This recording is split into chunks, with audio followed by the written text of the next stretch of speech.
राधे राधे दोस्तों, आध्यात्मिक धारा में आपका स्वागत है। एक बार युधिष्ठिर ने भगवान श्री कृष्ण से निवेदन किया कि आप फाल्गुन कृष्ण एकादशी व्रत के बारे में बताएं। इस पर भगवान श्री कृष्ण ने कहा कि फाल्गुन कृष्ण एकादशी को विजय एकादशी के नाम से जाना जाता है। विजय एकादशी लोगों को कार्यों में सफलता, पापों से मुक्ति, मोक्ष और हरि कृपा दिलाने वाली एकादशी है। इस विजया एकादशी के महात्म्य के श्रवण व पठन से समस्त पाप नष्ट हो जाते हैं। एक समय देवर्षि नारद जी ने जगत पिता ब्रह्मा जी से पूछा, हे ब्रह्मा जी, आप मुझे फाल्गुन महीने के कृष्ण पक्ष की विजया एकादशी नामक एकादशी का व्रत विधान बताइए।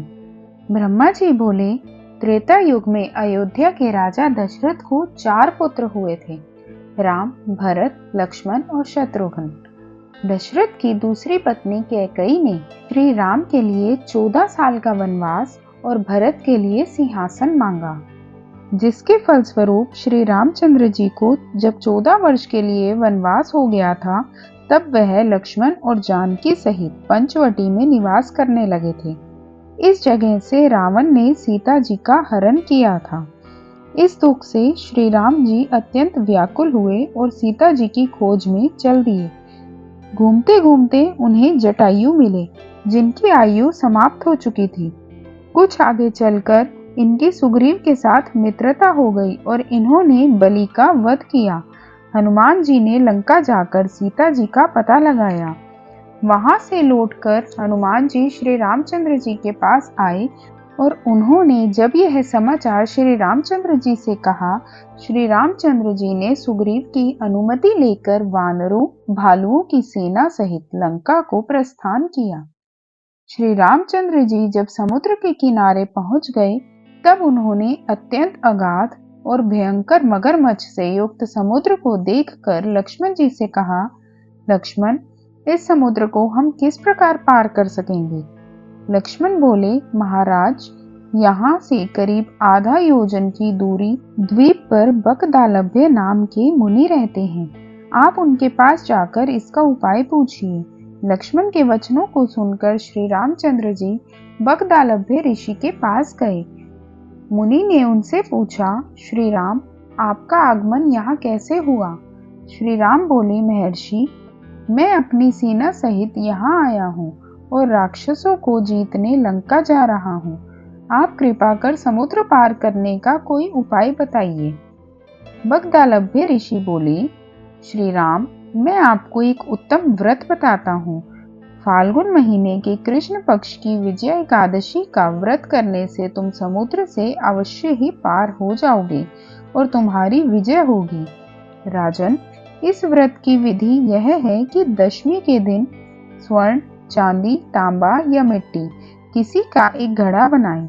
उस घड़े को जल से भरकर और उस पर पंच पल्लव रखकर वेदिका पर स्थापित करें। घड़े के नीचे 7 अनाज मिले हुए और ऊपर जो रखें, उस पर श्री नारायण भगवान की स्वर्ण प्रतिमा स्थापित करें।